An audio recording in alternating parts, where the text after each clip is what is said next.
Guys, जैसे एकदम last line आप सामने है।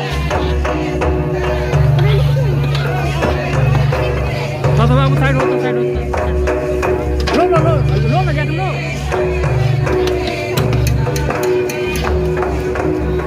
लो लो जाके लो। चंदू मुंडा जी, लो ना, फोटो खींचने के लिए हम कोई दिखिए।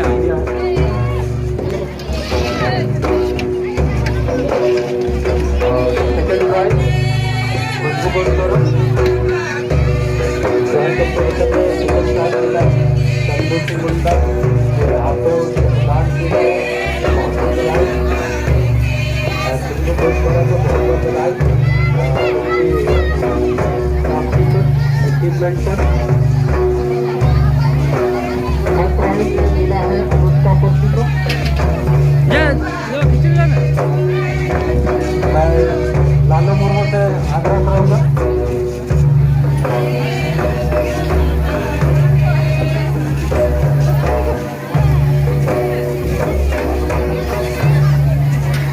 लालू मुर्मू जी को, और लालू मुर्मू के द्वारा फर्स्ट प्राइज अनुष्का कोशी जी को, और इन्होंने फर्स्ट प्राइज जीता, तो बहुत बहुत बधाई आपके इस अचीवमेंट पर, और भी तरक्की करें।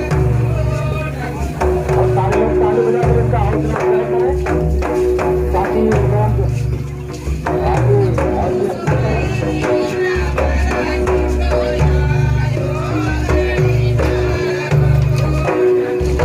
फर्स्ट बार जयपाल नगर औसत को मैं मंच पर आमंत्रित करना चाहूँगा, अपने टीम के साथ मंच पर चले आए।